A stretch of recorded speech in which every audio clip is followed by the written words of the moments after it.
Bueno, buenas tardes. Es un gusto abrir este espacio de encuentro entre dos institutos de la Argentina, con la excusa de encontrarnos a recorrer la presentación de un libro y luego sea motivo de disparador también de preguntas y debates y de recorridos en un tema que nos convoca, que es el de las desigualdades sociales en la Argentina.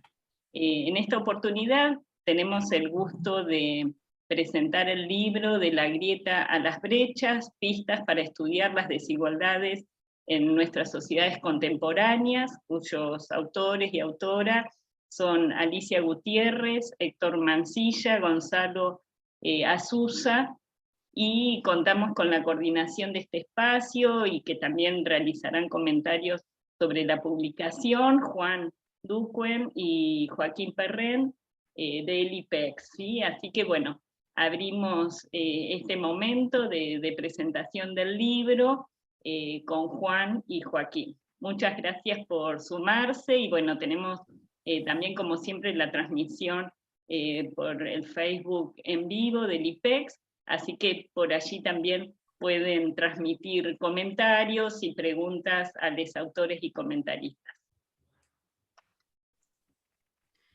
¿Qué tal? Buenas tardes. Bueno, es un gusto para mí y para todos quienes estamos presentes hacer esta presentación del libro de la grieta a las brechas, pistas para estudiar las desigualdades en nuestras sociedades contemporáneas, que salió a finales del 2021 por Eduim.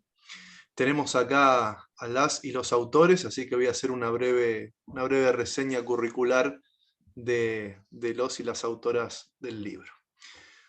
La doctora Alicia Gutiérrez, doctora en Sociología y doctora en Antropología, investigadora principal del CONICET y directora del Instituto de Humanidades de la Universidad Nacional de Córdoba, profesora titular regular de Sociología, ha publicado numerosos libros y artículos, entre los que se destacan Pobre como siempre, estrategias de reproducción social en la pobreza, y un clásico total de la sociología argentina, que es Las prácticas sociales, una introducción a Pierre Bourdieu, que ha sido editado en muchas oportunidades en Eduim y en España también. También nos acompaña Héctor Mancilla, que es doctor en Ciencias Sociales por la UBA, magíster en Ciencias Sociales y especialista en diseño de encuestas y análisis de datos, así como licenciado en Comunicación, profesor titular de Metodología de la Investigación Social 2 de la Facultad de Ciencias Sociales y profesor asociado de Análisis de la Comunicación Social 2 de la Facultad de Ciencias de la Comunicación. Publicó Nuevos consumos culturales, tecnologías y bienes simbólicos, aportes teóricos y metodológicos, también por Eduim. Y por último, pero no menos importante, de los autores, el doctor Gonzalo Azusa, que es licenciado en Sociología y doctor en Ciencias Antropológicas por la Universidad Nacional de Córdoba, investigador del Instituto de Humanidades y profesor titular de la Facultad de Artes, también de la Universidad Nacional de Córdoba. Actualmente investiga sobre desigualdades sociales y su dimensión simbólica, la legitimación, tolerancia y resistencia a la desigualdad. Bueno, después de estas breves palabras de presentación, le voy a dar la voz al doctor Joaquín Perren, que va a hacer una primera entrada a este libro fantástico que aquí estamos presentando. Gracias, Juan. Buenas tardes a todos y a todas. Antes de dar cuenta de las numerosas fortalezas que posee el libro que hoy Alicia, Héctor y Gonzalo presentan, me gustaría celebrar este encuentro. Un encuentro que en sí mismo es una declaración de principios sobre cómo deberían ser las ciencias sociales en el siglo XXI. O más que para el siglo XXI, para lo que queda de esta centuria que está transitando su 22º año. En primer lugar, me pone muy feliz que podamos reunirnos un viernes a la tarde para discutir una problemática de enorme relevancia como es la producción de la desigualdad, problemática que pese a tener un alcance mundial, posee anclajes territoriales sobre los que debemos producir conocimientos y sobre los cuales tenemos que hacer un esfuerzo por sensibilizar sobre sus efectos. Y es precisamente esta productividad social lo que me lleva a ponderar un segundo elemento que hace a la esencia de este encuentro. En tanto temática compleja, llena de controversias, diría Gabriel Kessler, el estudio de la desigualdad nos obliga a pensar en términos interdisciplinarios, transdisciplinarios, o para decirlo de un modo provocador, indisciplinados. Por eso me llena de felicidad que podamos compartir un mismo panel, sociólogos, antropólogos, historiadores, todos con el objetivo de construir o al menos pensar explicaciones robustas sobre el funcionamiento social. Estas ecologías de saberes, estos diálogos epistémicos, son el único camino para romper esos compartimentos estancos que las ciencias sociales supieron edificar a lo largo del siglo XX, ya sea para validar carreras que estaban dando sus primeros pasos, o bien para delinear campos profesionales donde no había absolutamente nada. Pero lo que más celebro es que podamos reunirnos siguiendo un criterio federal, que podamos descentrar el estudio de la desigualdad, no solo para completar cuadros que por lo general confunden la parte con el todo, la famosísima problemática de la sinécdoque, sino sobre todo para hacer desde el margen o desde los márgenes aportaciones que son mucho más que una nota de color. Que usemos estos espacios para calibrar agendas entre institutos, como los nuestros, que tienen proyectos institucionales cuyo sello de agua es el estudio de la desigualdad y que nos interesa analizarla en términos situados. Esto que Alicia y sus compañeros dejan claro en la introducción de su obra, de no estudiar sobre, cayendo en un poco fecundo localismo, sino estudiar en, propiciando estudios que sean a la vez localizados y deslocalizados. Localizados porque aterrizan en determinadas coordenadas temporales y espaciales, pero cuyas preguntas, instrumentos y conclusiones las exceden holgadamente. Y vaya si el libro que hoy presentamos no es deslocalizado en ese sentido. Dicho esto, y agradeciendo a Alicia por habilitar este canal de diálogo, que espero sea el primero de muchos, me gustaría sumergirme en el contenido de la obra. Y la primera advertencia que tengo que hacer es que no voy a presentar un libro, sino tres, perfectamente entrelazados, una especie de viaje con 3 estaciones, distintas en su concepción, pero absolutamente necesarias en este relato. El primero de esos libros podríamos pensarlo como un volumen de neto corte teórico, como historiador diría, un volumen de neto corte historiográfico, un formidable estado de la cuestión en torno a un concepto clave de las ciencias sociales, más allá de que no esté viviendo su mejor momento, la idea de clase. No quiero aburrirlos con temas que van a ver en el primer capítulo de la obra, pero me interesa poner en valor una decisión que impregna el conjunto del libro. Alicia, Héctor y Gonzalo son valientes porque a contrapelo de una tendencia que pluraliza las desigualdades, ellos concentran su atención en las desigualdades de clase. Se resisten a abandonar esta idea como una categoría sintética de la estructuración social, y lo bien que hacen. Pero esta valentía no implica caer en dogmatismos, sino más bien todo lo contrario.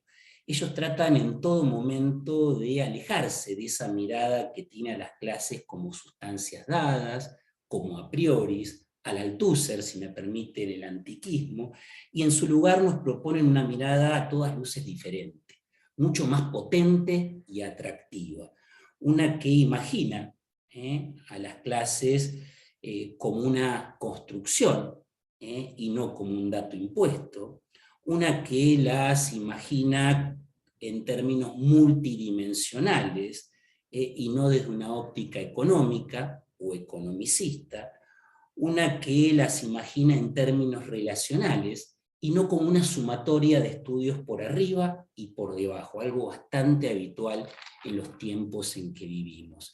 Y es precisamente este posicionamiento basal, ontológico diría, lo que lleva a Alicia, Héctor y Gonzalo a sentirse tributarios de la tradición inaugurada por Pierre Bourdieu, y es alrededor de este imprescindible de las ciencias sociales, donde el libro adquiere un auténtico espesor conceptual. Alicia y sus compañeros escapan en todo momento de la Vulgata, y en su lugar nos proporcionan una completa arqueología del pensamiento económico de Bourdieu y por su intermedio de sus principales decisiones teóricas. Y para ello toman distancia de una moda muy propia de los 2000, que obligaba a todo proyecto de ciencias sociales a tener su cuota Bourdieu, a tener que agregar, independientemente del tema o de la disciplina, alguna referencia a nociones como las de campo, capital simbólico o hábitos. En lugar de ese marco teórico llave en manos, Alicia, Héctor y Gonzalo nos proponen pensar estas categorías a partir de un problema que atraviesa la sociología desde su propio génesis, aquel que se refiere a la reproducción social. Esto de saber a ciencia cierta, a la E.P. Thompson, cómo se constituyen las clases sociales y cómo en ese proceso resulta crucial prestar atención a las relaciones objetivas que se dan en un determinado espacio social, a la distribución desigual de distintos tipos de capitales, económico, cultural y social, pero también a las relaciones simbólicas que las clases o los hogares pertenecientes a las clases establecen entre sí, de esos sentidos vividos que impregnan las prácticas, de esos modos en que las personas tramitan su posición social, de esos relatos que son actos enclasables, pertenecen a una determinada clase, pero también son actos de enclasamiento, permiten demarcar las distintas clases que hacen al paisaje social. Lo interesante de esta mirada, y allí radica un punto alto de este libro, es la forma en que los autores logran una sinapsis perfecta entre la faceta objetiva y subjetiva de la desigualdad. Esto de ser, pero también ser percibido, como tal como nos enseñaba Bourdieu, y cómo esa lucha por la clasificación es inseparable de la lucha distributiva, cómo la puja identitaria es parte de la puja distributiva, cómo desde la construcción de un nosotros y de un ellos, algo que está brillantemente reconstruido en el último capítulo de la obra, de la cual seguramente Juan va a hacer algunos comentarios, se estructuran estrategias que buscan mejorar la situación relativa de las clases o de los hogares pertenecientes a determinadas clases dentro de un determinado espacio social, dentro de esa red de redes a la que por comodidad llamamos sociedad. Podría seguir horas hablando de las virtudes de este primer volumen del libro, de este volumen teórico sobre la desigualdad, pero prefiero destinar algunos minutos al libro que más me interpeló como lector y como cultor de los métodos cuantitativos. Un libro que no tiene la apariencia estilizada propia de quienes vienen trabajando Bourdieu hace décadas, sino que asume un formato mucho más artesanal, mucho más rugoso, pero no por ello menos potente. Un volumen metodológico que plantea una pregunta muy sencilla de formular, aunque muy compleja de resolver. ¿Cómo operacionalizar un estudio sobre la desigualdad inspirado en los aportes de Bourdieu? O para decirlo en términos más sencillos, ¿cómo hacer que el espacio social deje de ser un hermosísimo constructo teórico para volverse una realidad empírica? Y para responder estos interrogantes, Alicia, Héctor y Gonzalo nos dejan pasar a la cocina de su investigación, a ese taller donde nos ponen al tanto de las dificultades que tuvieron que enfrentar para reconstruir la estructura de la desigualdad en tierras cordobesas. Dificultades que tienen que ver con los materiales utilizados, las fuentes, diría como historiador, la unidad de análisis y sobre todo los indicadores a partir de los cuales dan un cariz multidimensional a su enfoque.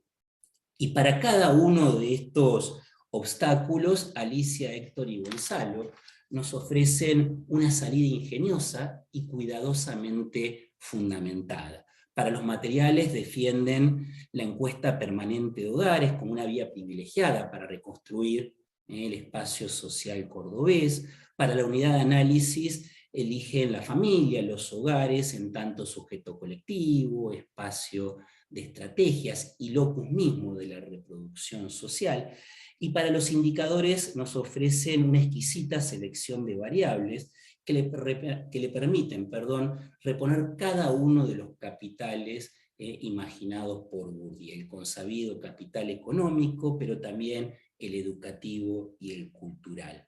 Pero es en la técnica utilizada para procesar esta gigantesca masa de recursos donde el libro, entiendo, alcanza el estatuto de nuevo clásico, sino a nivel continental, seguro a nivel nacional. En lugar de achatar la evidencia por medio de análisis bivariados, correlacionales, o de ordenarla a partir de índices sintéticos, algo que hacemos mucho aquí en la Patagonia, nos ofrecen un camino alternativo. Uno que hace foco en el análisis de correspondencias múltiples, una técnica de análisis multivariado, que permite ver los vínculos que se establecen entre los indicadores, su estructura de relación, pero también nos brinda una receta fácilmente replicable para aproximarnos a las complejas tramas de la desigualdad.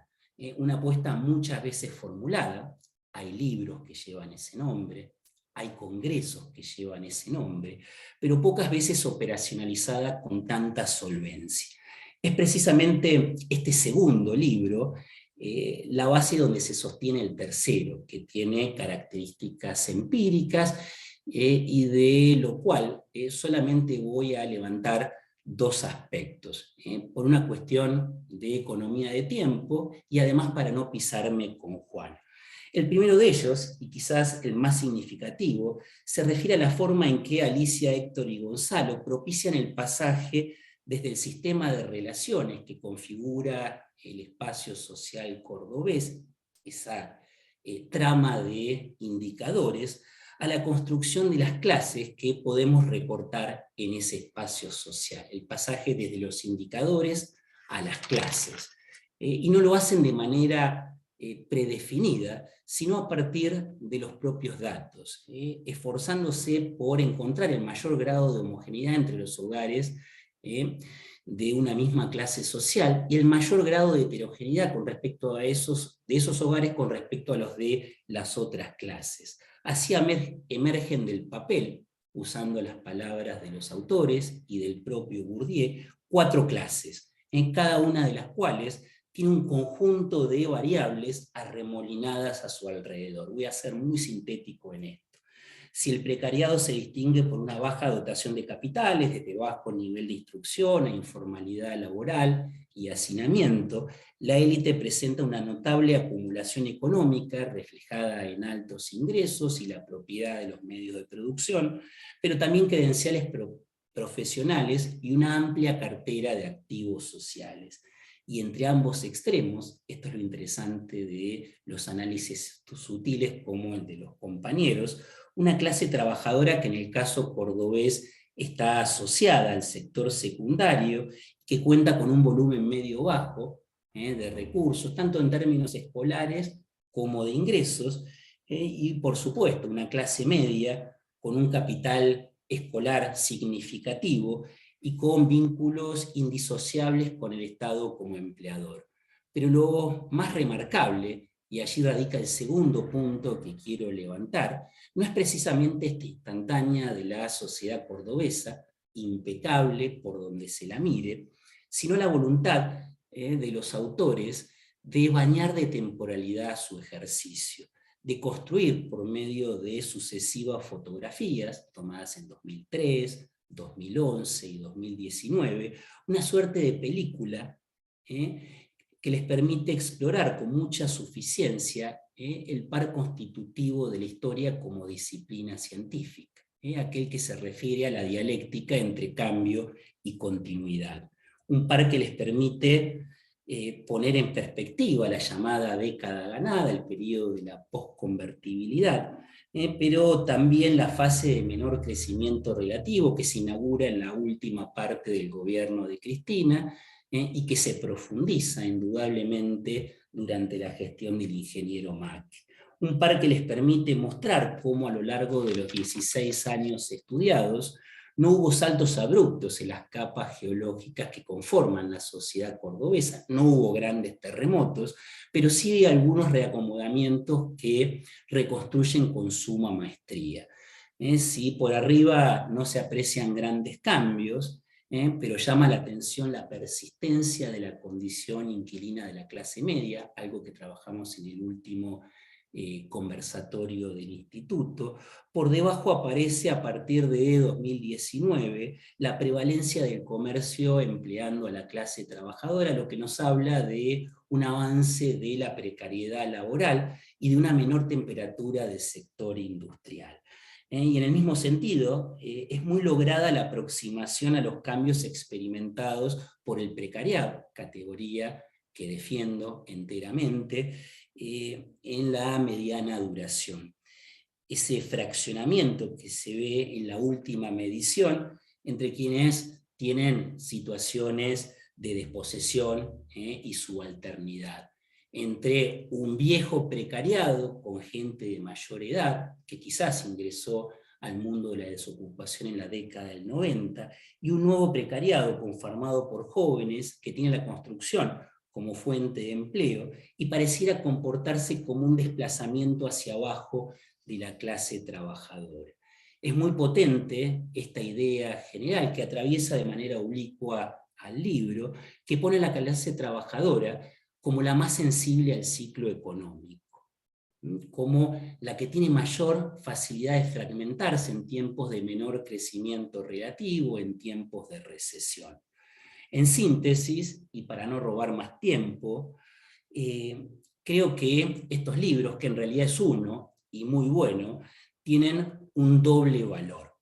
Un valor académico, en tanto nos suministran un mapa acerca de cómo estudiar la desigualdad en términos multidimensionales, combinando a la perfección de manera muy virtuosa métodos cualitativos, pero también un valor social y político, en tanto nos suministran elementos para trascender los debates de coyuntura que giran en torno a la grieta y acceder al estrato más profundo de nuestras sociedades, que se asienta en la desigualdad y se expresa en brechas cada vez más extensas.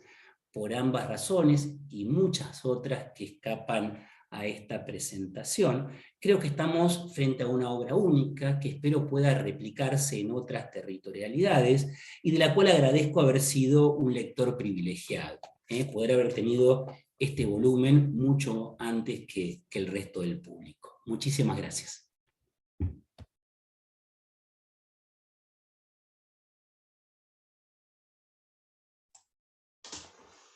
Bueno, después de tan excelsa presentación, vamos a ver qué se puede agregar. Alguna vez habría que pensar también en qué sentido uno lee un libro. Con Joaquín hablamos bastante de cómo fuimos leyendo el libro, nos íbamos comentando, no, yo lo estoy leyendo, estoy viajando, arriba un colectivo, yo también. En un momento él estaba viajando, yo estaba viajando a mi pueblo leyendo el libro. Buah, lo leí arriba de un colectivo, arriba de un avión, lo leí acá en mi casa, bueno, lo leí en un montón de lugares, lo leí varias veces. Y todo el tiempo había algo que me resonaba y que me parecía fantástico y muy destacable, que se podría resumir en una frase teórico-metodológica, de una apuesta teórico-metodológica, que es: tomamos decisiones. Ahí hay algo que para mí es clave. Todo el tiempo el libro muestra sus condiciones de producción. O sea, muestra cómo está hecho, muestra su artesanía. Hay una permanente e insistente, y para mí destacable, tendencia a mostrar cómo está hecho, a mostrar las operaciones epistemológicas, teóricas y metodológicas que llevan a construir esta investigación sobre la desigualdad.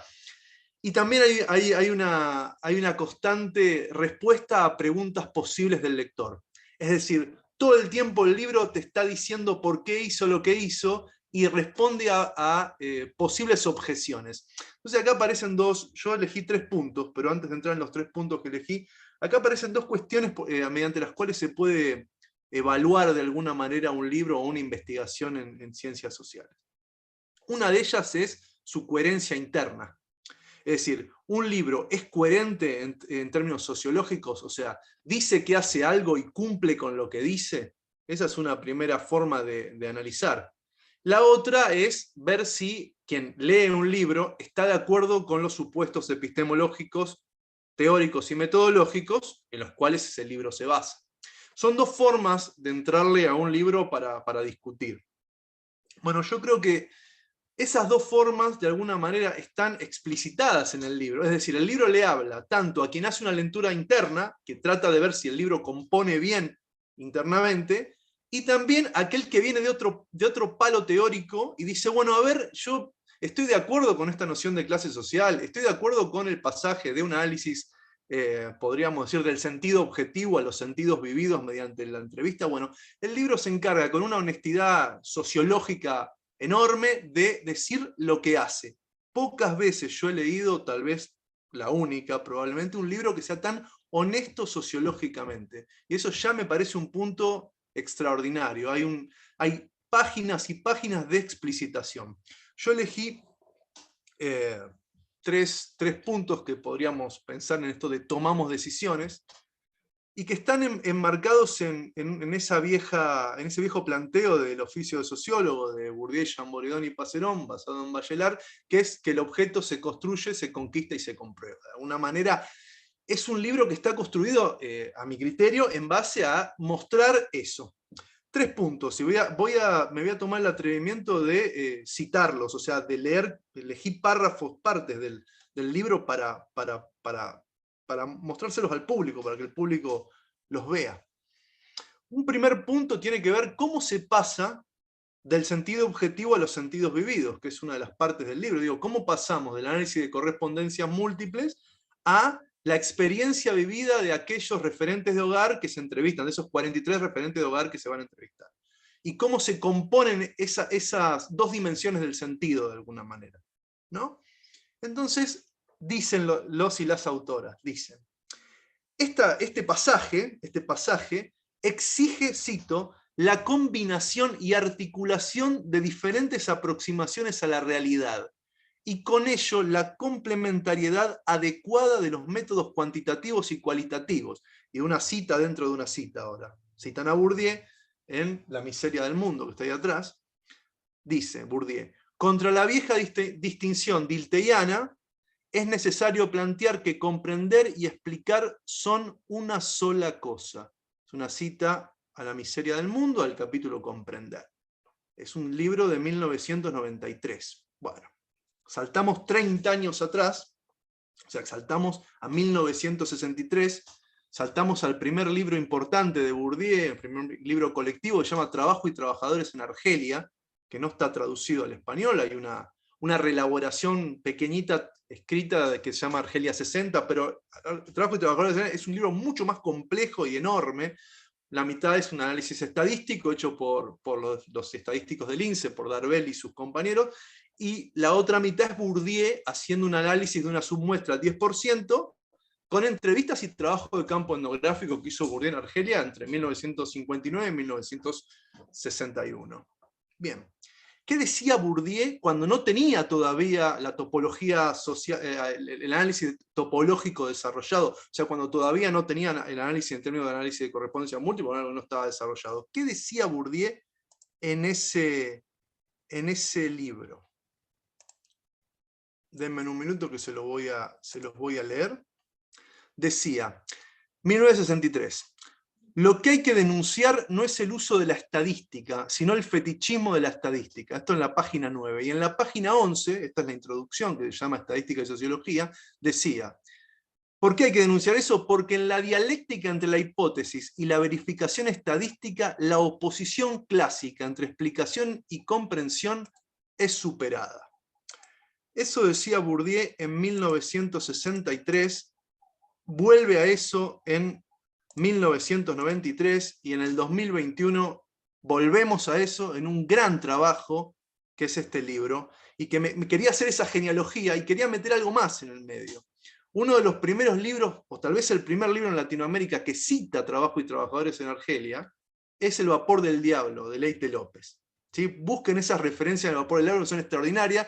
Se cumplen 50 años ahora del trabajo de campo Leite López, en pocos días van a hacer la presentación. Digo, para trazar una genealogía de problemáticas que están muy presentes como línea teórico-metodológica, por lo menos del principio de la década del 60, y que son muy importantes para pensar la desigualdad.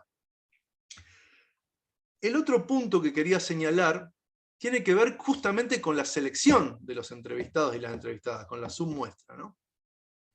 Acá también hay toda una serie de operaciones teórico-metodológicas que me parecieron muy interesantes y muy claras, y voy a leer nuevamente, voy a citar a los y las autoras porque me parece muy, muy interesante esto.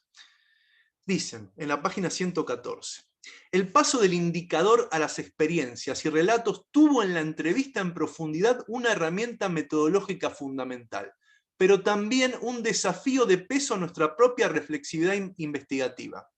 Como muchos de los vínculos activados para nuestro trabajo de campo preexistían a nuestro rol de investigadores, la construcción de la entrevista como una forma específica de relación social, citan a Bourdieu, implicó renegociar los términos, acuerdos y códigos de dichos vínculos, pero a la vez habilitó búsquedas de construcción de confianza y de reducción al mínimo de la violencia simbólica, enraizada en la asimetría misma de esta relación social. En cada caso particular negociamos con los entrevistados las grabaciones de las charlas, el alcance de las preguntas y el intercambio de información. Con estas entrevistas conseguimos relatos de historias diversas acerca de su economía y su trabajo, de su educación, de sus consumos y gastos, de sus aspiraciones y evaluaciones en la vida de estas familias. Accedimos a sus biografías personales y familiares, pero también a formas de hablar, de narrar y de discutir sobre su vida, su posición y la desigualdad en el contexto familiar, a formas de justificar e impugnar eventos, de explicarlos y darles sentidos, de volverlos reflexivos. Por sobre todas las cosas, en estos diálogos logramos obtener un conjunto mucho más vasto de datos sobre sus vidas, sus elecciones, sus apuestas y sus gustos. Su discurso, y esta es una cita a Martín Criado, Enrique Martín Criado, fue así construido como una fuente de datos y no solamente como práctica social situada. Y acá aparece el otro punto al que quiero ir, que tiene que ver con el problema propiamente burdiano, que es un problema y que también lo dice muy claro, es un problema para el investigador. Bueno, ¿cómo captamos el sentido práctico, que es la clave en este nivel de análisis, a través de entrevistas? Hay una tensión ahí. Hay una tensión que uno puede buscar, si quiere uno ir muy lejos, exactamente a 100 años, sí, un poquito menos, porque es de 1926. No llega a 100 años, hay 100 años de Malinowski, de los Argonautas del Pacífico Occidental se cumplen, pero de Crimen y Costumbre en la Sociedad Salvaje no se cumplen todavía, es de 1926. Al final de Crimen y Costumbre, Malinowski se pone a hacer metodología, un poco, muy interesante, y a pelearse con líneas antropológicas en disputa, y en un momento dice, ojo con la antropología de oídas. Está la antropología de vacaciones y está la antropología de oídas, que es, me voy a basar solamente en lo que escucho y no voy a prestar atención a las prácticas. Ahí hay un problema. Malinowski está señalando un tema que también tiene que ver con que generalmente los entrevistados, y Malinowski lo dice, si uno se basa solamente en entrevistas, corre el riesgo de comprar la versión legítima del discurso que te quieren vender. Bueno, son muy conscientes Alicia, Héctor y Gonzalo de que ahí hay un problema y son muy conscientes de la respuesta que dan para resolverlo. Porque no es es un equipo de investigación que no solamente hizo entrevistas. ¿Se entiende el punto? Ahí hay trabajo de campo etnográfico, observaciones, hay un trabajo muy fuerte de cruce de estrategias metodológicas que permiten hacer la entrevista. La entrevista no está primero, es el resultado de toda una serie de composiciones teórico-metodológicas que permiten encuadrar sociológicamente la entrevista. Esto me parece una cosa, perdón que lo estoy diciendo un poco así como extravagante para plantearlo, pero me parece algo fundamental, que es un gran problema, un problema al que se enfrenta cualquier investigador cuando va a hacer una entrevista. Entonces, ahí hay una cuestión que me parece muy interesante. No puedo. Y les iba a leer algo más de este punto, pero creo que ya con lo que dije está bien. Y no sé si me estoy pasando mucho tiempo, me parece que ya debo estar medio pasado o cerca, pero en relación con los hallazgos, que hay cantidad de hallazgos interesantes, yo me marqué algunos acá, tengo el libro en papel y voy a hacer un paréntesis. El libro está a un precio muy razonable por Editorial Edubim, así que lo pueden comprar virtual y en papel, a un precio bárbaro. No se pierdan este libro, acá hacemos la parte de ventas, la parte de ventas, no, en serio, vale la pena, es un libro que se lee, está escrito de una manera tan clara que me produce una enorme envidia. Esto es maravilloso, esto es comunicación pública de la ciencia, es muy importante esto, así que adelante con la compra del libro. Y me marqué algunas cuestiones que me parecían interesantes para pensar. Yo tengo particular interés en cómo operan las estrategias de reproducción con componente escolar. O sea, por cuestiones de mis temas de investigación, me interesa el componente escolar de la estrategia de reproducción. Y quisiera leer algo que dicen en la página 159, casi en la víspera de entrar en las conclusiones. Dicen, ¿cómo hacer de la desigualdad virtud? Se llama el punto. En este punto viene es el momento durkheimiano, de Durkheim y Moss, el momento Durkheim y Moss del libro, que tiene que ver con la homología entre las estructuras sociales y las estructuras simbólicas, entre la división de clases y las pujas morales, por así decirlo. A mí, algo que me interesa muchísimo y me gusta mucho, y quería leerles esto, que es el momento que dicen lo siguiente. Una segunda línea de estas conclusiones que están sacando remite a la negación de la dimensión material o económica y la consiguiente exaltación de las motivaciones y los beneficios morales de los cursos de acción y de las elecciones de las familias como un gesto transversal a todo el espacio social. Tomemos el caso de las estrategias educativas. Aquellas trayectorias en las que el rendimiento económico de su capital cultural es más importante, es decir, en las que las inserciones laborales se traman alrededor de los títulos habilitantes y de ascensos institucionalizados, son las que más frecuentemente arraigan significaciones idealizadas de la educación, antiinstrumentales y moralizantes de la formación por la formación misma, en la que la educación es, discursivamente, la única herencia familiar, justamente allí donde las familias más aportan capital económico y lo dosifican para apuntalar las trayectorias de los hijos. Ahora voy a leer algo más. Primer punto que me pareció brillante. Saltamos a otra cosa, a la página siguiente. Las familias del mundo popular. Las familias del mundo popular, impedidas por su urgencia material para esgrimir la actitud desinteresada y sin disimular del todo el desconocimiento y la falta de familiaridad con la gestión de las instituciones educativas, ofrecen a cambio grandes esfuerzos, renuncias económicas y sacrificios a escala de su patrimonio familiar y construyen expectativas de rédito y mejoras concretas a partir de las inversiones educativas para las trayectorias de sus hijos.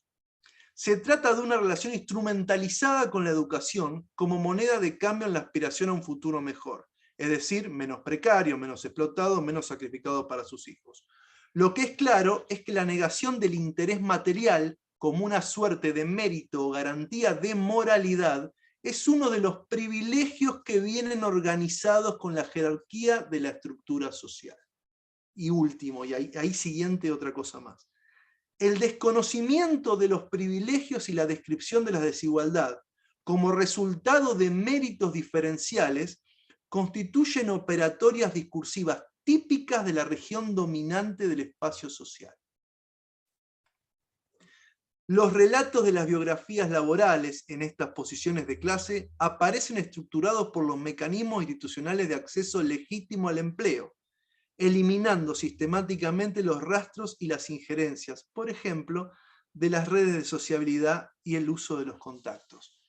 En esta suerte de paradoja interesante, sociológicamente interesante, que se puede pensar relacionalmente entre los extremos, podríamos decir, de la estructura de clase social, me parece que está uno de los puntos máximos de descubrimiento, para usar un una palabra que no se suele usar mucho en ciencias sociales ya porque queda de modé, pero es muy interesante, de descubrimiento del libro de Alicia, de Héctor y Gonzalo, que recomiendo profusamente sea leído por todos y todas. Y hasta acá llegué. Muchas gracias y paso la palabra a Alicia Gutiérrez.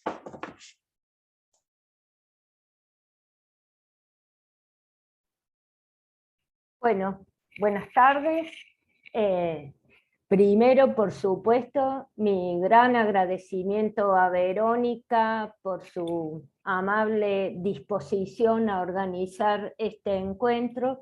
Sin duda, creo que puede ser perfectamente una primera actividad que inicie un trabajo que en ciertas circunstancias puede ser un trabajo común, colectivo, de cursos, de publicaciones, etcétera, dado la afinidad doble, digamos, temática y por el hecho de que ambos institutos están en el interior del país. Creo que además podemos fortalecernos mutuamente. Agradezco, por supuesto, también a Joaquín y a Juan. Les agradezco muchísimo la presentación que hicieron porque me hicieron ver cosas del libro que no había percibido en esos términos. Yo voy a comentar dos cuestiones nomás de índole administrativa casi, y le voy a ceder luego la palabra a Héctor y a Gonzalo. Este libro es parte de un gran trabajo en equipo que comienza en el 2012 a través de sucesivos proyectos de investigación. Hemos obtenido financiamiento de FONSIT, PIB-CONICET y CECIT-UNC.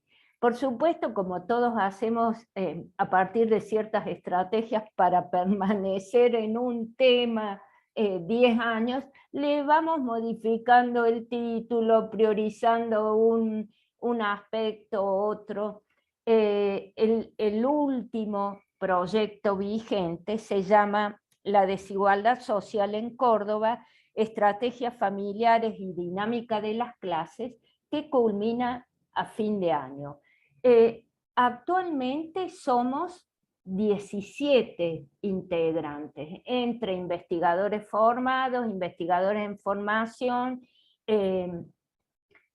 alumnos también.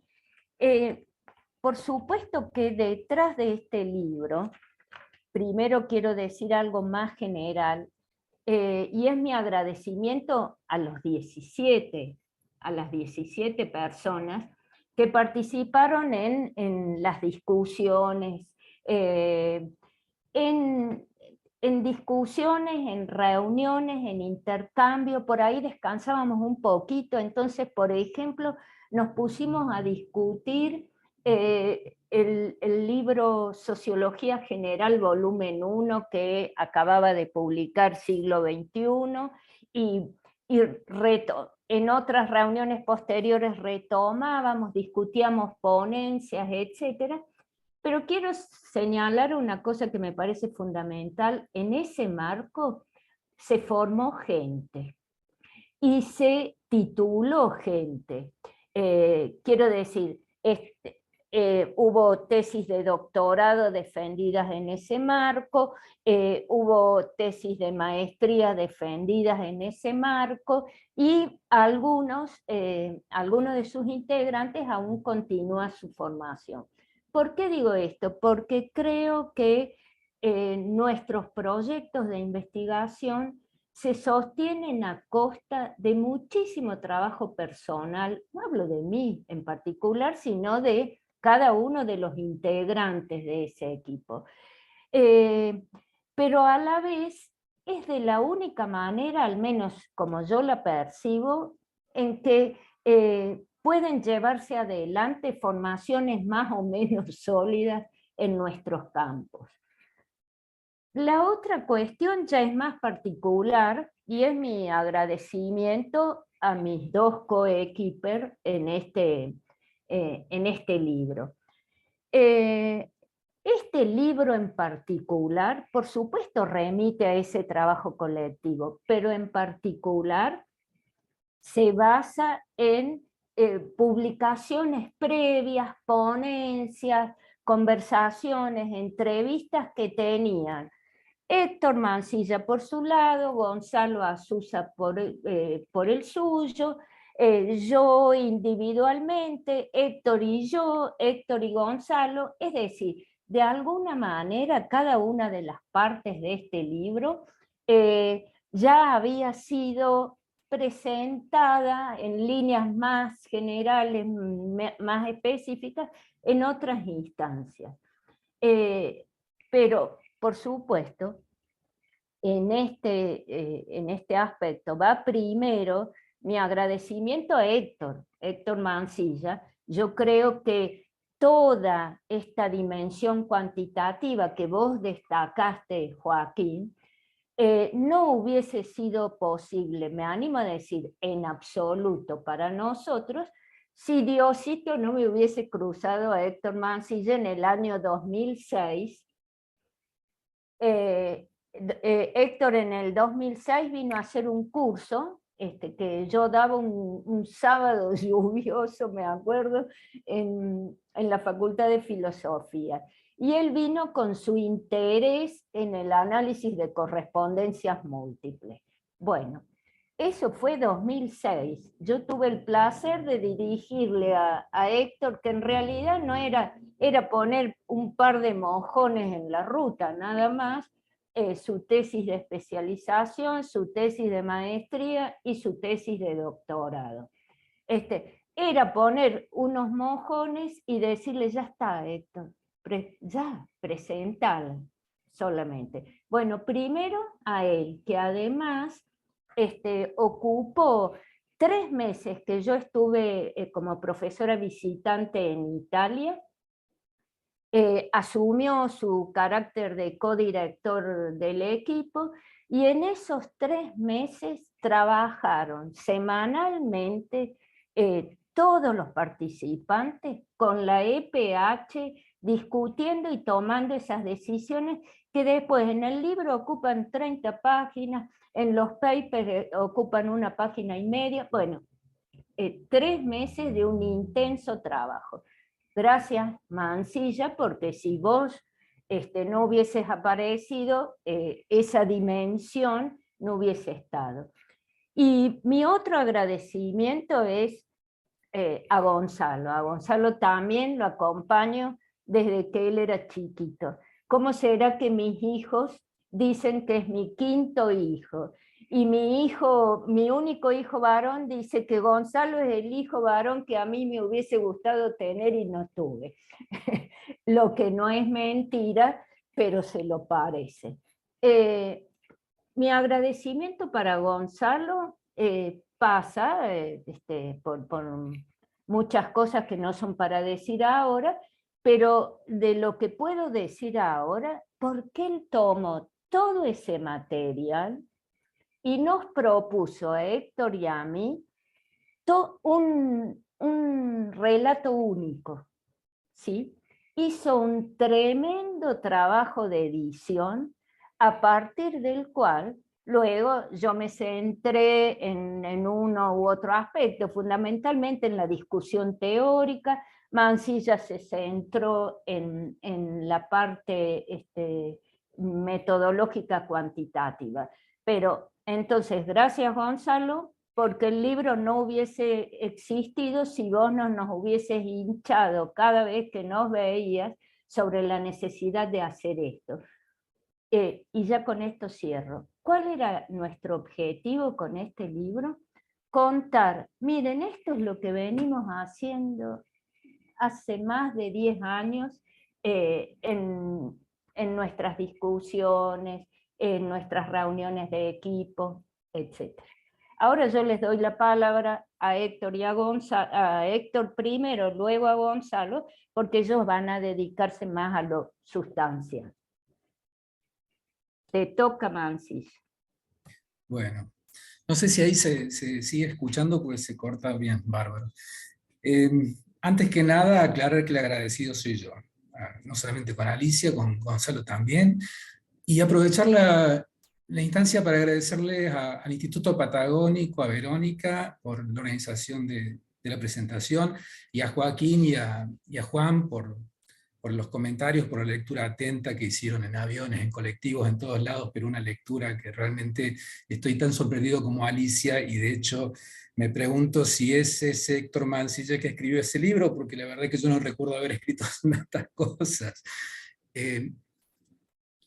Quería también agradecer, por supuesto, a Edubin, ya que hizo la promoción Juan sobre el buen precio, bueno, las apuestas que hace Edubin de publicar este libro, y en mi caso particular también publicó mi tesis de maestría, así que tengo un doble agradecimiento con Edubin, también a los subsidios de FONSID, de CECID y de CONICET, de agencia, por permitirnos tantos años esta investigación, que quiero corregirla a Alicia. Para mí no comenzó en el 2012, sí tal vez comenzó en la tarde del 2006, en el curso en que nos escuchó chichuchar ahí con dos compañeros que habíamos ido, que son amigos nuestros, y Alicia nos preguntó, ¿qué les pasa a ustedes? ¿De qué hablan? Y ella había mencionado análisis de correspondencias múltiples, y Pedro, uno de los que estaba conmigo, dijo, lo que pasa es que Héctor nos viene jodiendo con esto hace mucho tiempo, de que si no se entiende el análisis de correspondencia, no se entiende el espacio social ni la perspectiva burdesiana, y ahí empezamos una relación que continúa hasta el día de hoy. Pero lo interesante de esa relación fue que no existían los Meet ni los Zoom para nosotros, pero sí con Alicia teníamos la costumbre de conectarnos a la noche por el Skype en aquellos momentos, Alicia, ¿no es cierto? Y yo venía de mi tesis de maestría, de experimentar con análisis de correspondencia, con industrias culturales, con consumos culturales, pero estaba ansioso de tomarle pH y hacer el espacio social de Córdoba. Y se lo planteé a Alicia como hay que hacer un equipo de investigación y trabajar esto. Y fue uno de mis grandes aprendizajes con Alicia. Me paró en seco mirándome así y me dijo, ¿y eso por qué? ¿Qué sentido tendría? Y me hizo ver que en realidad faltaba pensar una articulación, pensar la dimensión también subjetiva, no solamente un momento objetivista, que pensar la estructura social en sí misma no tenía sentido, sino para ver en todo caso estrategias de reproducción que permitían la reproducción de esa estructura y que tenían que ver con agentes enclasados que desarrollan sus prácticas en función de un sentido vivido, que se hace cuerpo, o sea, con esa pregunta, la verdad que me hizo abrir los ojos a la perspectiva burdesiana de formas que tal vez yo todavía no la había visualizado de esa manera. Bien, que quería aclarar eso, Alicia, me parece que ahí comienza, y el agradecido soy yo, no solamente con Alicia, sino también con Gonzalo, que es el artífice, como dijo Alicia, no solamente de esta estructura del libro, sino de todo aquello que señaló Juan como un cierre, que para mí le da un gran sentido a toda la articulación teórico-metodológica que tiene este libro, que es dar cuenta de esa dialéctica, ¿no?, entre las estructuras, entre las desigualdades y entre los repertorios simbólicos, los sentidos vividos sobre esa desigualdad, el establecimiento de fronteras, la lucha de clases que se da en esa lucha de clasificaciones. Eso lo ha recogido Gonzalo con una precisión y una exquisitez que la verdad que lo reconozco en él, y se lo agradezco por darle esa dimensión al libro, ¿no?, y a la investigación.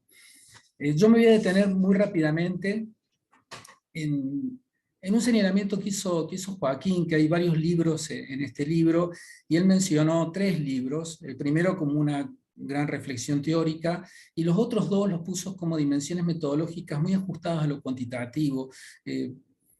Yo diría que hay otro libro que es este que estaba mencionando, que es ese cierre, que es más trabajado por Gonzalo, sobre todo a partir de lo que fueron las entrevistas y la reinterpretación de los sentidos vividos.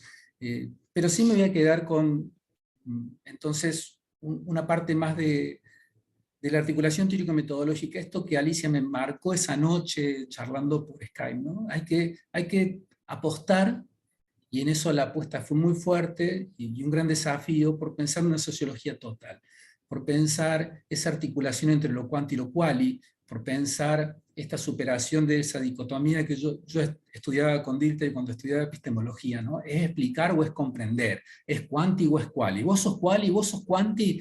¿No? Y esto de decir, no, el desafío es por una sociología total, una antropología total, la dimensión de Marcel Mauss, esto que también ha planteado Juan cuando presentó el libro. Y ahí, bueno, el desafío entonces era articular el momento objetivista con el momento subjetivista. Y tuvimos en esto largas discusiones como equipo de investigación, un gran aprendizaje al afrontar ese desafío, aprendizaje que tuvo que ver con la formación de todos, pero también por asumir el sentido que tenía esa articulación. Muchas veces en el equipo, claro, uno se siente más cómodo con lo quanti o más cómodo con lo quali, y había entonces en esas discusiones de equipo ciertos desazones, ciertos entusiasmos, y había que ir acomodándolos, tratando de visualizar esa articulación, visualizar a futuro qué tenía la investigación como su centro, esa articulación y no solamente uno de los dos momentos. Pero cada uno de los momentos tuvo su trabajo específico. Seguramente en el momento objetivista el desafío fue apostar por el sistema estadístico nacional y por otras fuentes como la NSPISAC, porque no solamente trabajamos el EPH, trabajamos también la ENGO, trabajamos la Encuesta Nacional de Acceso a las Tecnologías de Información y Comunicación, y ahí en cada uno de estos desafíos había que estar atentos, en una vigilancia epistemológica, reconocer que esas fuentes había que adecuarlas, había que pensar entonces cómo teníamos que lograr esa adecuación, qué aspectos eran un obstáculo epistemológico, como por ejemplo, lo planteamos en el libro así, el reconocimiento de que la jefatura de hogar no nos servía para trabajar. Y ese también fue un encuentro con Alicia, recuerdo una tarde de verano, ¿te acordás, Alicia, que fui a tu casa diciéndote, no me sale esto, porque claro, eran los jefes de hogar los que no nos salían y había que volver sobre esa dimensión y reconstruir un referente de hogar. Bueno, como esas anécdotas, cientos. Cómo no imponer la problemática a los entrevistados, cómo no preguntar, o cómo no caer en esa tentación, ¿no? que también es algo que señala Bourdieu, de tener un objeto que habla. Entonces, ¿por qué no ir a preguntarle por qué hacen lo que hacen? Y listo, y ahí se acaba, ¿no? Y eso, no, toda una reflexión, una vigilancia epistemológica de no se puede preguntar por qué, tenemos en todo caso capturar esos relatos y luego analizarlos en función también de lo que hicimos en el momento objetivista. Me parece que es eso lo que quisimos mostrar en el libro. Si hay algo que señaló Juan también, esta necesidad de... Pues, no, una necesidad porque somos 3 docentes, a eso quería hacer referencia, ¿no? Y en el equipo de investigación hay más que ejercen la docencia también. Entonces siempre tuvimos esa vocación o esa necesidad de mostrar lo que estábamos haciendo, con esto que Juan decía como honestidad sociológica, y mostrar nuestras tomas de decisión, porque por supuesto lo que no podemos mostrar es que también tomamos mucho vino, comimos asado, tomamos fernet con coca, ya que somos cordobeses, hay que resaltar también que ese grupo sigue siendo un grupo humano muy lindo, seguimos teniendo esas reuniones, seguimos comiendo asados, y espero que por muchos años más lo hagamos, porque no solamente hemos investigado, sino que le hemos tratado de pasar bien también. Bueno, yo quería referirme a eso, quería referirme a que un fuerte aprendizaje, al menos en lo personal, pero creo que todo el equipo es haber visto que toda aproximación unilateral es limitada. Y entonces no podíamos agotar algo en el análisis de correspondencias y en la clasificación jerárquica para construir solamente una estructura social y ver sus modificaciones. A mí me parecía que eso tenía un gran sentido inicialmente. Fue Alicia la que me hizo abrir los ojos y decir, no, mira, eso tiene un sentido de inicio, pero en realidad el sentido es otro. El sentido es vincular ese sentido objetivo, valga la redundancia, con el sentido vivido. Ahí está la dialéctica, ahí está el juego de lo social, y eso es lo que tenemos que atrapar. La verdad que para mí fue ese el mayor aprendizaje, y es lo que queremos, o lo que hemos querido volcar en este libro, mostrando la cocina de cómo fueron las decisiones para arribar a eso. No quedarnos entonces en solamente las especificidades de cada uno de los momentos, sino en esas conclusiones a las que seguramente Gonzalo puede hacer referencia mucho, mucho mejor que yo. Por el resto ya me excedí el tiempo, así que preferimos en todo caso, lo charlamos con Gonzalo y con Alicia, quedarnos a responder preguntas, a establecer un diálogo con aquellos que hayan leído, que hayan escuchado la presentación y tengan dudas y consultas a realizar. Entonces, reitero simplemente el agradecimiento a Alicia, soy yo el que tuvo la suerte de que te cruzaras en mi destino, y el agradecimiento por supuesto a Gonzalo también, porque ha sido magnífica la reconstrucción que hizo del libro. Gracias a todos.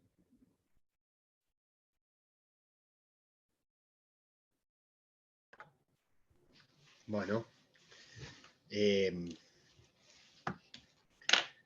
yo tenía supuestamente, me había autoasignado una serie de cosas, pero cuento otra historia. Hace 2 días di positivo de COVID, así que estoy en pleno proceso de low battery, pero la verdad que, lo digo con mucha sinceridad, me encontré con una presentación que me sorprendió tan gratamente. Las presentaciones de libros se han vuelto muchas veces uno de esos rituales que pierden sentido y con los que uno cumple casi por obligación. Y encontrarse con una lectura de gente con la que algún contacto hemos tenido, porque nos cruzamos por cuestiones temáticas y hasta de redes, pero de la que uno pueda escribir tanto, la verdad para mí es realmente sorprendente. Así que opto por seguir un poquito más el camino que trazaron Juan y Joaquín y tratar de detenerme en algunas otras cuestiones. Total, la lectura del libro no se reemplaza y los resultados están ahí escritos. Bueno, primero, sumarme a los agradecimientos al instituto, al equipo, a Juan, a Joaquín, por el espacio y por todo lo que uno puede pedir académica y humanamente de una presentación. Segundo, me quiero detener en una cuestión que señalaron Juan y Joaquín y que me parece que no es menor. Es un libro, y apostar por un libro impreso, incluso por un libro de papel, implicó también para nosotros apostar por otro tipo de objeto. Para mí es una alegría saber que el libro viaja, que viaja en avión, que viaja en bondi. Yo he tenido mi época de leer libros en el bondi urbano, ¿no? No he leído papers en el colectivo, pero libros sí. En ese sentido me parece que es súper importante que lo hayan tomado también así y que implica otro tiempo de lectura, otro tiempo de escritura, otra utilidad en términos pedagógicos. Voy a volver sobre eso después, pero creo que es también darle otro lugar a un proceso al que, como decían antes Alicia y Héctor, yo me sumé hace 10 años, pero que ellos habían empezado algún tiempo atrás. Lo segundo, y también en relación a esta idea de los viajes del libro, no me acuerdo si fue Joaquín o fue Juan que mencionaron una palabra que para mí es central, que es la de mapa. Yo creo que ahí también hay otra cosa clave de la apuesta que hicimos.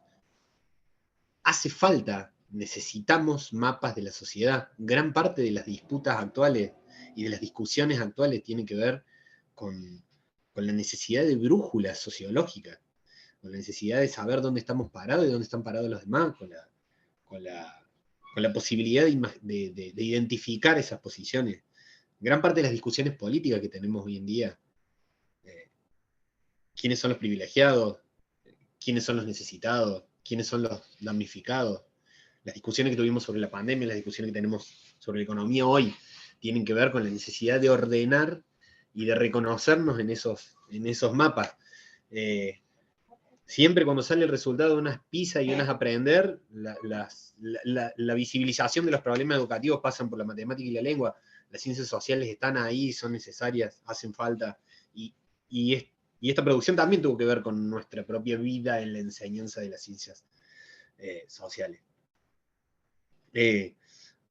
Otra cosa que me encantó de la presentación tuvo que ver con esa genealogía y ese intertexto, el dato de Juan de la cita del vapor del diablo me pareció realmente muy lindo, y la referencia a crimen y costumbre también me llamó la atención, porque para mí es siempre un lugar al que volver, la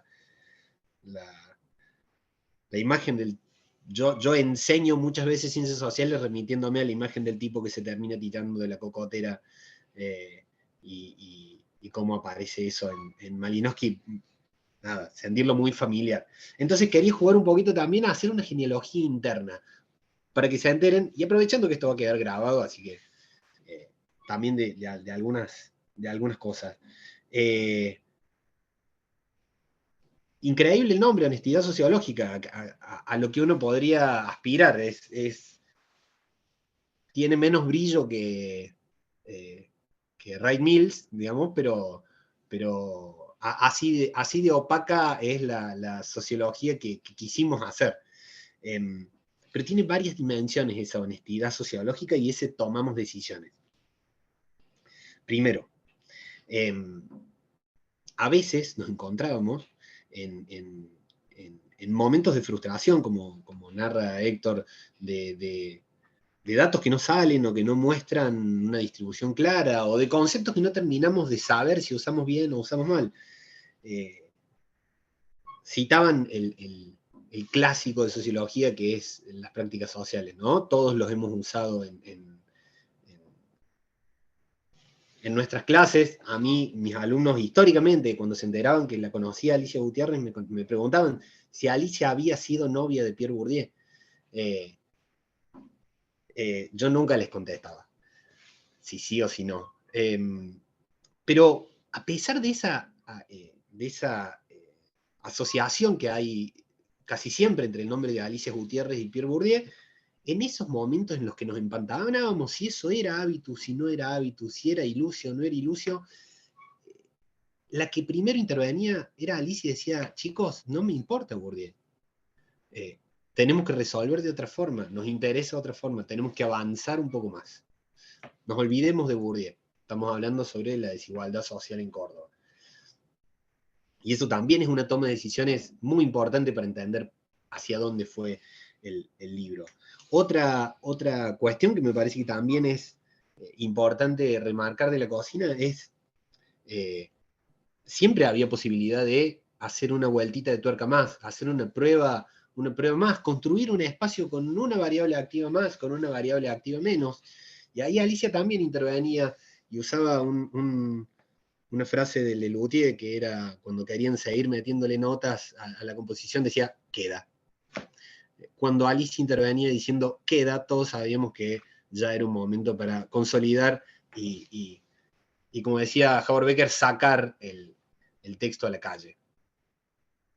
También, como mencionó Alicia, muchos parimos tesis en estos 10 años. Héctor, yo y Alicia también, las nuestras. Y ahí Héctor también tiene, para que quede esa genealogía, tiene una frase que repite siempre, y es que las tesis no se terminan, las tesis se dan por terminadas.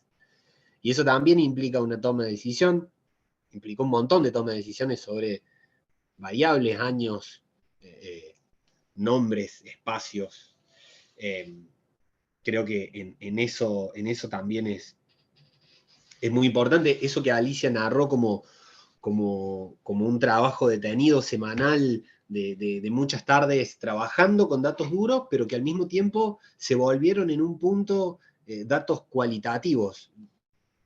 A veces nos terminamos divirtiendo, discutiendo cuál era el criterio para establecer quién era el referente del hogar, y nosotros decíamos que a partir del EPH era como que espiábamos por la cerradura de la puerta, la composición interna de una familia, y discutíamos con criterios reflexivos, pero no por eso inmodificables, cómo tomábamos las decisiones sobre a quién considerar dentro de esa familia para asignar una clase social en términos colectivos.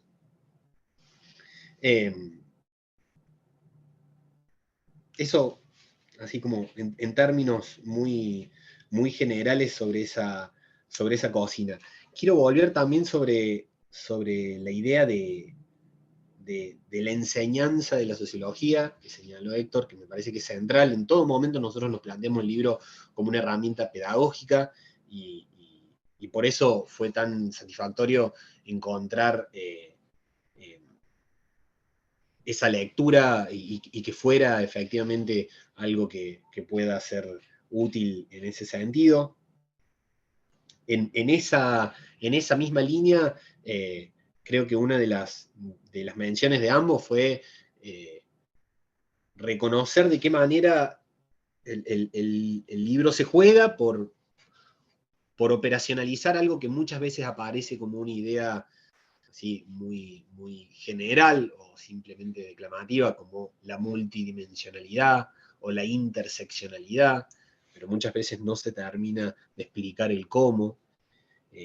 Ese cómo nos lleva a tener datos concretos y puntas analíticas concretas sobre, por ejemplo, cómo la edad o el sexo no son meras características adyacentes a las clases, sino que son parte de la composición misma de la clase, y muchas de las discusiones actuales sobre qué es trabajo y qué no es trabajo, sobre cómo caracterizar la economía popular, sobre cómo diseñar políticas de ingresos en términos universales, tienen que ver con esa composición que no es adyacente, que no es accidental, sino que forma parte de la composición misma de las clases sociales. Claro, eso también nos lleva a una serie de problemas y de, digamos, complejidades en relación a cómo nombrar posiciones dentro de un sistema de relaciones. Posiciones que no son sustancias, pero que al mismo tiempo hacemos una apuesta por dialogar con otras perspectivas y con otras teorías de la estratificación, porque con otro tipo de investigadores nos encontramos permanentemente, y incluso el nombre de las clases ahí fue un objeto de discusión. Nos sirvió muchísimo a nosotros encontrarnos con los textos de Mike Savage, de Atkinson, para poder establecer otro tipo de diálogos, pero como lo sabemos, la perspectiva urdesiana no es la dominante, ni mucho menos en los estudios de estratificación, y en ese sentido hay un esfuerzo por establecer puentes de diálogo y de traducción, pero que no nos eximen de explicar cuáles eran los nombres de esos grupos que de alguna manera nombrábamos. Una última cosa, ambos señalaron el esfuerzo de articulación metodológica y la carne que tiene esa idea del sentido vivido de las desigualdades, de las experiencias de las desigualdades, o que también dejamos asentado en términos metodológicos, de los indicadores a las experiencias, el lugar que tenían los relatos de la desigualdad. Y de alguna manera ahí toma sentido también el nombre del libro, ¿no? En qué sentido aparecen esas fronteras como grietas, pero cómo son solo comprensibles en la medida en la que, a partir de todo ese proceso, conocemos las condiciones de posibilidad, las estructuras subyacentes de ese tipo de conflictos, de ese tipo de disputas, y cómo ahí para nosotros los hallazgos en relación a las políticas sociales como un factor constitutivo de la estructura social, no como un agregado, no como una mera intervención externa, sino como algo que constituye el espacio social tal y como existe, tal y como existió y tal y como existirá, también fue un hallazgo de peso. Una cosita más, como para que sumemos a la lista de genealogías y de diálogos entre textos. Vuelvo sobre esta idea al nombre de Alicia, porque muchos lo hemos leído de esa manera, se le asocia directamente y sin mediación al de Pierre Bourdieu. Pero cuando Alicia explica la noción de hábitus en clase, no solo lo hace con una lista de los 4 textos más importantes en los que el autor se detiene a definirlo conceptualmente, sino con una mención de un libro de Firpo, que es seguramente, Joaquín, ahí si pasás por alguna librería podés llegar a encontrar, porque es un maestro uruguayo que tiene relatos sobre sus propios estudiantes y cuenta cómo hace un ejercicio con uno de sus cursos y les pregunta qué harían si se ganaran la lotería. Y Alicia siempre usa uno de esos relatos en donde cuenta que uno de esos niños, que es hijo de un carpintero, cuenta que con la plata de la lotería se compraría muchas casas en Montevideo, muchos departamentos, y los pondría en alquiler, y con esos alquileres se comprarían más departamentos, y también los alquilaría, y con toda esa plata que junte, se compraría un tallercito, se compraría herramientas, y trabajaría de carpintero para vivir. De alguna manera el libro es heredero y continuador de esa forma de enseñar sociología y de mirar nuestra sociedad presente. El que presenta último no sé si presenta mejor, pero tengo el privilegio de decir, agradezco mi lugar de escriba y registro de esa forma de enseñar sociología de los dos, de Alicia y de Héctor, y por eso también valoro muchísimo, Juan y Joaquín, el espacio para multiplicarlo. Nada más y muchísimas gracias. Así podemos charlar.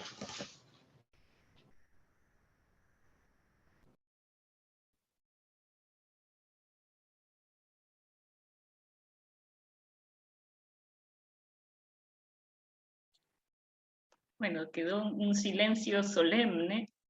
No sé, Joaquín, Juan, hacemos ruedas de intervenciones, no sé cómo estaban pensando la dinámica.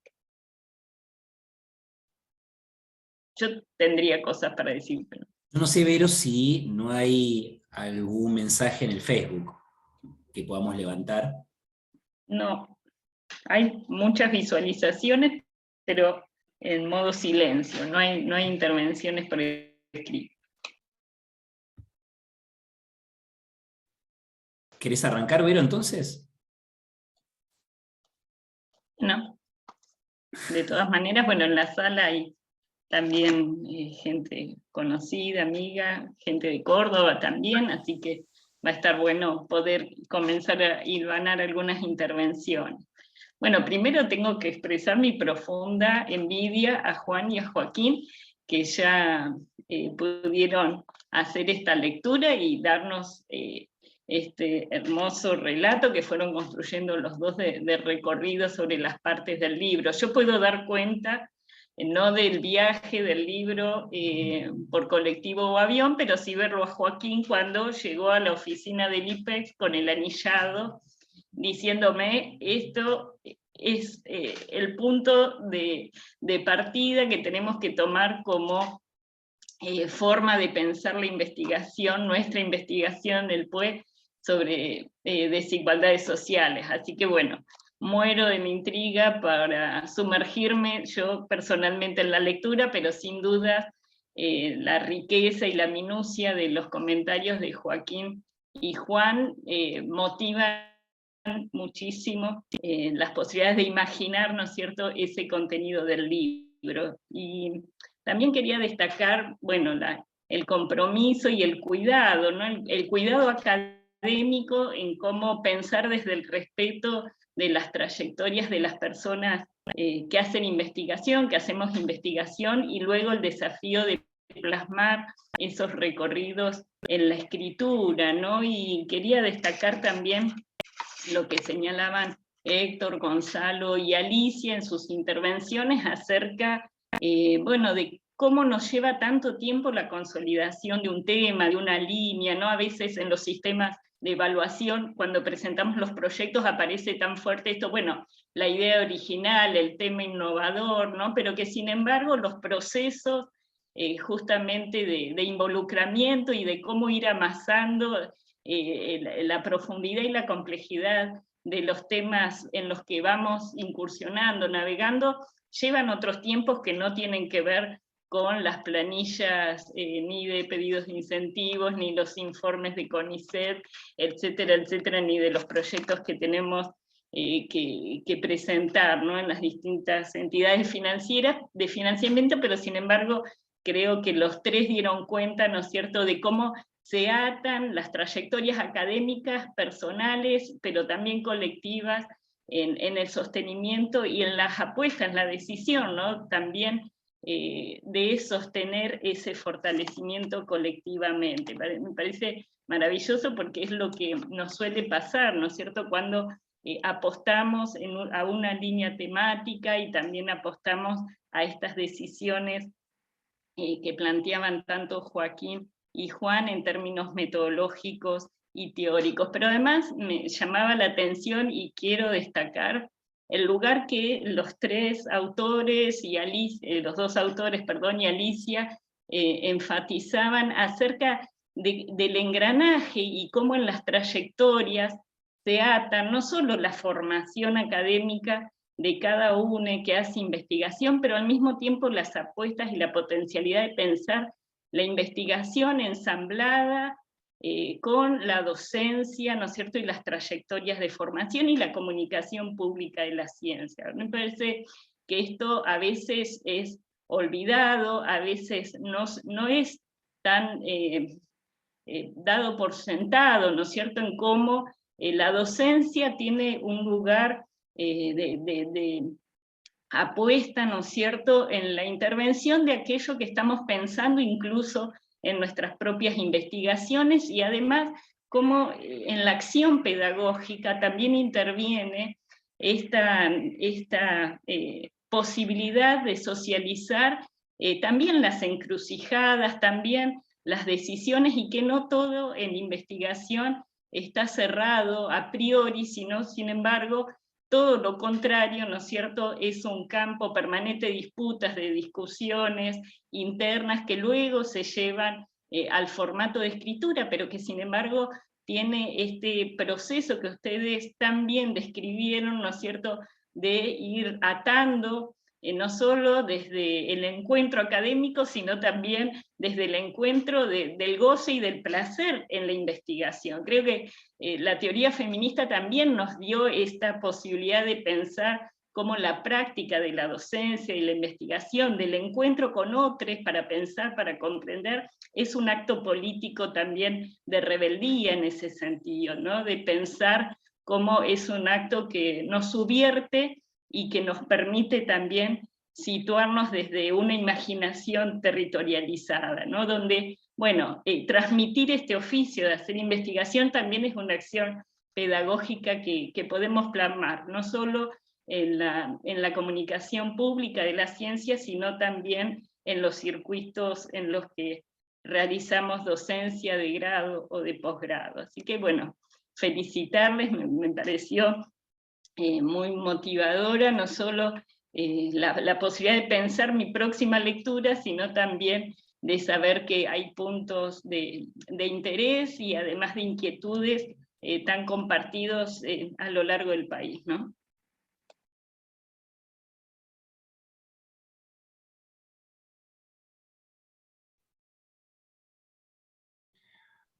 Bueno, perdón, yo justo quería, pero se me fueron las dos personas que quería agradecer especialmente. Estaba presente María Inés Peralta, que es la secretaria, la decana de la Facultad de Ciencias Sociales de la UNC, es la facultad donde trabaja Héctor y donde Gonzalo también está participando,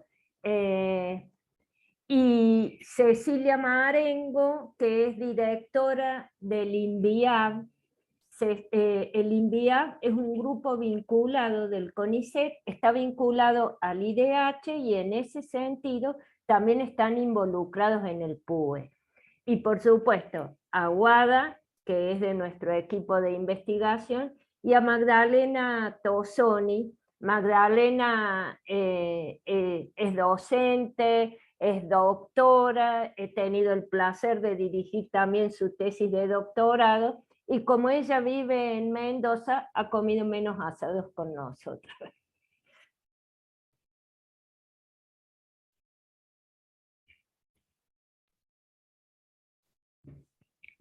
Ya que no hay preguntas en el auditorio virtual, se me ocurre una, ¿no? Levantando un poco lo que decía Gonzalo hacia el final de su exposición y también retomando algunas cuestiones que mencionó Héctor. Ahí Gonzalo hablaba de una sociología total, ¿no? Y yo me preguntaba cuál era el rol que debería cumplir el espacio en esa apuesta, en esas ciencias sociales totales. Porque me ponía a pensar si esa inscripción en un determinado territorio dentro del espacio social era idéntico si esa persona o ese hogar estaba en un espacio segregado, por arriba o por debajo, o si estaba en un espacio donde la mixidad social era evidente. Entonces, me preguntaba si no era hora de comenzar a cruzar estas dos líneas de investigación, aquellas interesadas en la topología social y aquellas que están interesadas en la segregación. La vi a Cecilia Marengo, que es una especialista en esos temas, y se me ocurría que quizás ese cruce pueda llegar a ser muy interesante. No sé qué les parece. ¿Quieren largo con respuesta? Y por ahí. Bueno, para mencionar, por ejemplo, Guadalupe, que está presente en la presentación, es parte de nuestro equipo que se dedica a pensar específicamente la dimensión territorial, las prácticas habitacionales, digamos. Hay todo un sector del proyecto más grande y de este grupo que mencionaba Alicia, que se dedica a pensar específicamente vamos a llamarle el territorio como parte del proceso social de la desigualdad. Pero por otra parte, hay otra dimensión de lo que planteas, me parece, Joaquín, y sobre la cual vuelve permanentemente Héctor, y que tiene que ver con pensar la espacialidad de estos espacios, para ponerlo de alguna manera. Hemos hecho en el último tiempo, no llegamos a pulirlo, pero hemos hecho en el último tiempo algunos experimentos o algunas exploraciones en relación a empezar a construir comparativamente espacios sociales regionales, y es todo un desafío. Creo que ahí es interesante en una serie de dimensiones. Hoy por hoy creo que en los últimos años empezó a tener otra densidad política la cuestión de las regiones en Argentina. En el campo de las ciencias sociales, quienes vivimos en Córdoba somos permanentemente bulineados por el resto de nuestros colegas en relación a la composición electoral de nuestra provincia y nuestra ciudad. Y en algún sentido pensar las estructuras sociales de manera localizada es algo que nosotros tenemos en agenda y nos resulta fundamental. Y hay otra tercera dimensión de lo que mencionaba Joaquín, que me parece que también es fundamental, y es que si se quiere, al no contar con encuestas propias de enormes magnitudes como las que tiene Savage, por ejemplo, una de las dimensiones analíticas que siempre tiene muchas dificultades para ser operacionalizada en términos cuantitativos es la del capital social. Ahí hay una serie de experiencias y trayectorias y experimentos hechos. Nosotros todavía no contamos con esa posibilidad, sin embargo hay una encuesta realizada del PISAC, de la primera tanda de los PISAC, que en algún momento va a salir, que es la encuesta de redes y sociabilidad, que de alguna manera nos va a dar, me parece, algunos elementos para pensar juntos probablemente, la dimensión de la fragmentación social, que muchas veces aparece en los análisis como una hipótesis o un supuesto o un factor fuerte, pero pocas veces se trabaja con, vamos a decirlo, evidencia empírica de ese tipo. Digamos, hay muchas de las explicaciones de los procesos que vivimos hoy que están relacionadas con la fragmentación como una novedad de nuestras sociedades post-90, pero que no tenemos del todo medida y diagnosticada. Está siempre este peligro de cuán integrada era la sociedad argentina narrada o imaginada de los 70 y cuán no integrada es la actual en referencia a esa. Vivimos de mitos en ese sentido. Y pensar esto que no es específicamente territorial, pero que sí tiene que ver con la estructuración de la sociabilidad en nuestros tiempos, puede ser central a futuro en nuestra agenda también. Si me permitís, Joaquín, me hiciste pensar un par de cosas sobre el espacio social. Ya por tu pregunta, pero también en la presentación señalabas en estos diferentes volúmenes que componen el libro, un primer volumen muy teórico, donde se da toda la discusión en torno a las clases sociales, y yo quería rescatar ahí el posicionamiento ontológico que tenemos como equipo de investigación, y que entonces deja un poco de lado la importancia de las clases sociales, si bien tienen, por supuesto, su importancia, para asignársela por el pensamiento relacional al espacio social, como lo que efectivamente existe, y sobre el cual luego recortamos posiciones próximas, posiciones semejantes, que uno podría llamar clases sociales o fracciones de clase, que simplemente, como decía siempre Alicia, ¿hasta dónde vamos a acercar la lupa? Y lo importante de ese pensamiento relacional es recuperar la idea de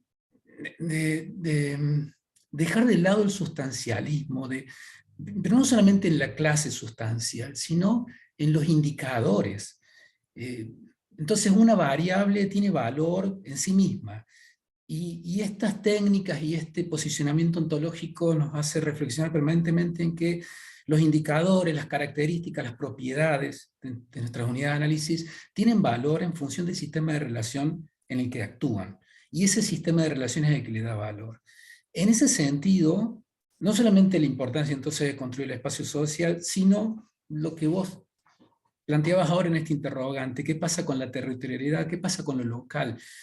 Y entonces ahí recuerdo la misma sugerencia que me hizo Alicia aquella noche: pero ¿para qué vamos a construir el espacio social si no es para estudiar en todo caso la desigualdad? Y entonces eso implica ver un conjunto de prácticas que reproduce la desigualdad. Y en ese sentido, la experiencia que tenemos ahora, tanto con Alicia como con Gonzalo y otros miembros del equipo que participamos de un megaproyecto PISAC, donde hemos construido espacios sociales regionales mayores, el de Argentina incluso, es algo que a mí siempre me introduce una duda, ¿no? Que es esta idea de que las propiedades valen en función del sistema de relaciones, que la desigualdad se reproduce por estrategias de reproducción, pero que se vinculan a instrumentos de reproducción. Y esos instrumentos de reproducción sí tienen características muy particulares por las regiones, ¿no? Entonces no es lo mismo el mercado laboral cordobés que el mercado laboral que puede haber en el litoral o en la propia Patagonia. Entonces ahí la necesidad de romper las fronteras entre el espacio social, las clases, y pensar de nuevo estos procesos de alta complejidad, ¿no? Donde vemos la reproducción de la desigualdad, pero por prácticas que realizan los agentes y que tienen que ver con obtener beneficios diferenciales en función de no solamente un estado de la lucha de clase y de las relaciones de fuerza y de los sentidos vividos, sino también la percepción de los instrumentos de reproducción y su estado actual, ¿no? Entonces, la necesidad de recuperar la territorialidad y los aspectos locales que le dan sentido a la investigación. Eso fue algo que me disparó tu pregunta, ¿no?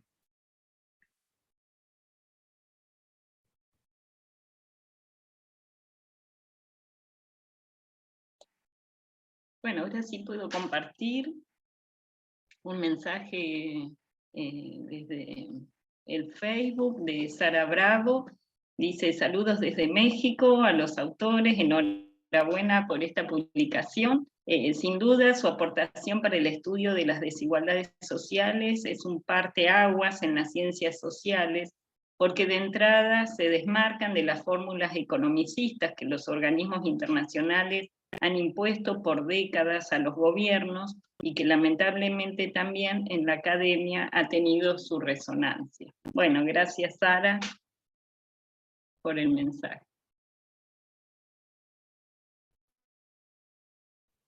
Sara ha sido alumna en cursos que he dado yo y en cursos que ha dado Héctor, y forma parte de una red de burguesianos que compartimos también con Juan.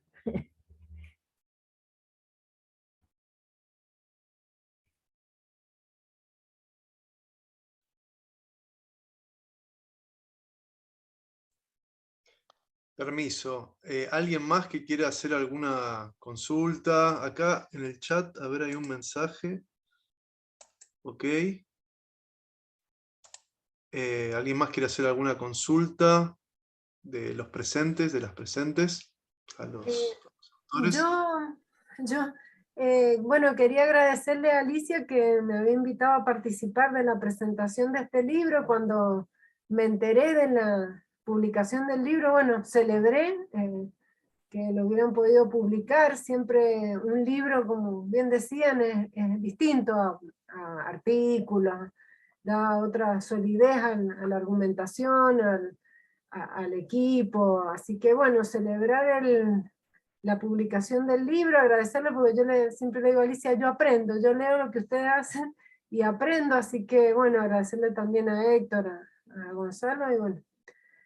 Y también dar fe de que es muy fácil de comprarlo en Edwin, así que bueno, invitar a los que no lo han hecho todavía, que lo pueden hacer, y en 2 días lo tienen en la casa. ¿Sí? Gracias. Bueno, eso nomás.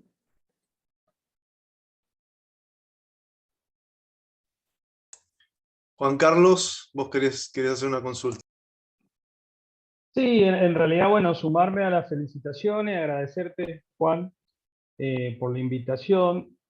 También estoy medio infiltrado porque, como Magdalena, soy de Mendoza, de la Uncuyo, y bueno, por supuesto, deudor de los trabajos de Alicia, y recientemente pude terminar mi tesis doctoral también utilizando el marco teórico de Bourdieu.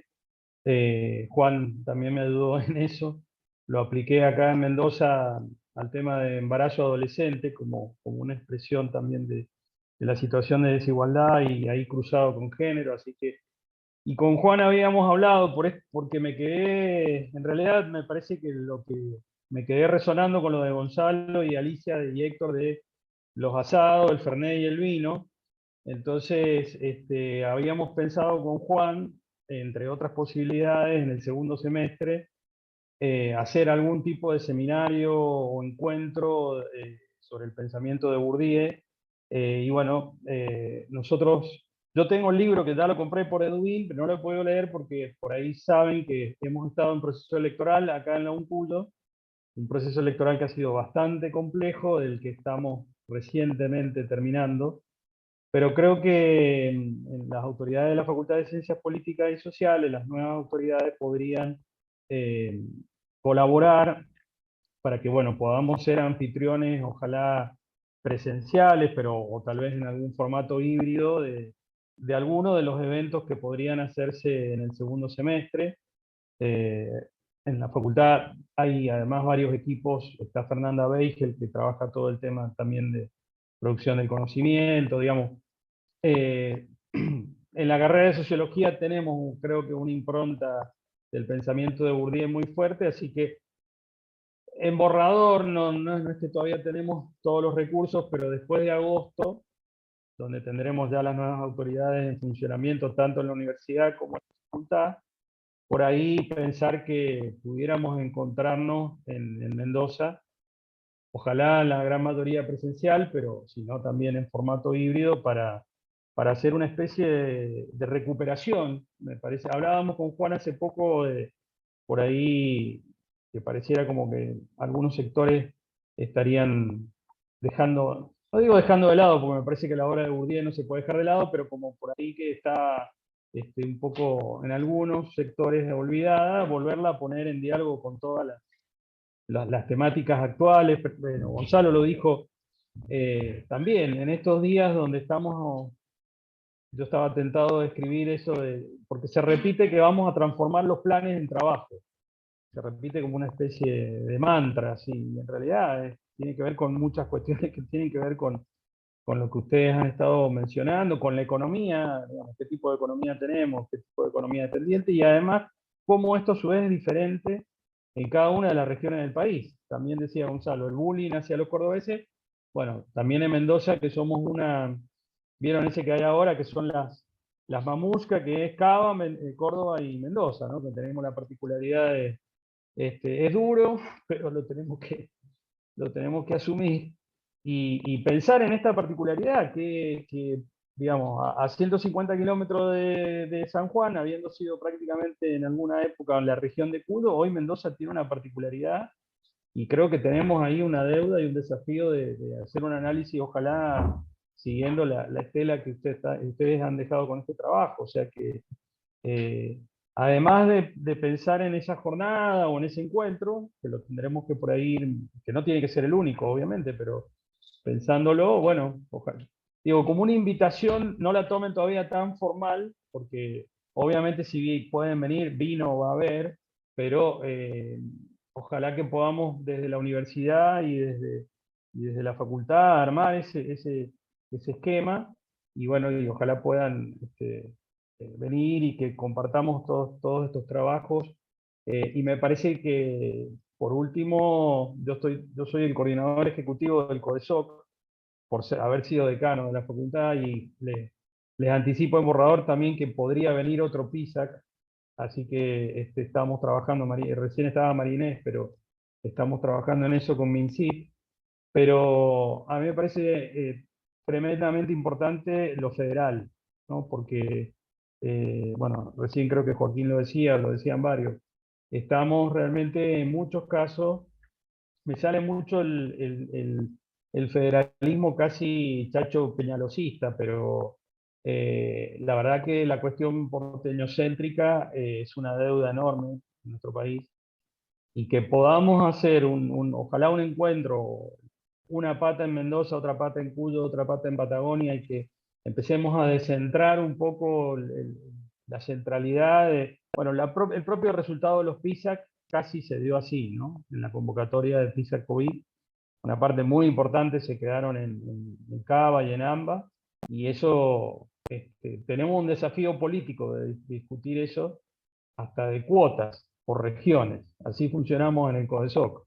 En el CODESOC funcionamos, un encuentro es en AMBA y un encuentro es en comillas interior, en provincia. Entonces estamos todo el tiempo rotando, y bueno, un poco lo hemos planteado a las autoridades, de que se puede decir que hay una vocación federal, pero si eso luego no se transmite en la estrategia concreta, el federalismo queda como nominal, ¿no? Entonces, ojalá podamos hacer ese encuentro. Dejo ahí como el borrador, pero ojalá que lo podamos hacer en el segundo semestre, por allá por septiembre, octubre, y que sea con la mayoría de ustedes en forma presencial, y si no, por lo menos en este formato híbrido. Gracias.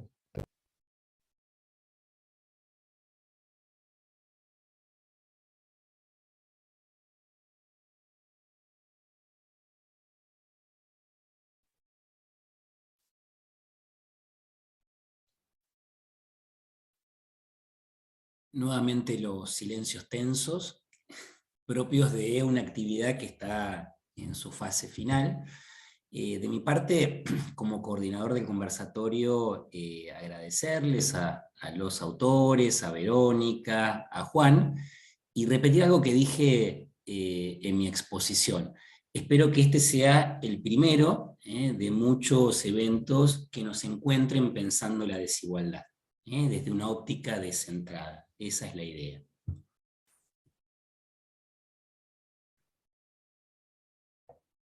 De mi parte, muchas gracias nuevamente por todas las razones que ya hemos comentado. Y por supuesto, como directora del IDH, donde tenemos un PUE en el cual la desigualdad es uno de los aspectos centrales, estamos totalmente dispuestos a generar todas las actividades en colaboración que podamos con ustedes.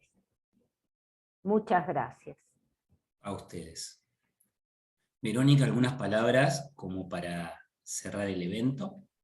Bueno, tomamos la posta, entonces Alicia, seguro nos volveremos a encontrar en estos espacios, o los que, si no los tenemos, los inventaremos, ¿no? Para poder encontrarnos y discutir.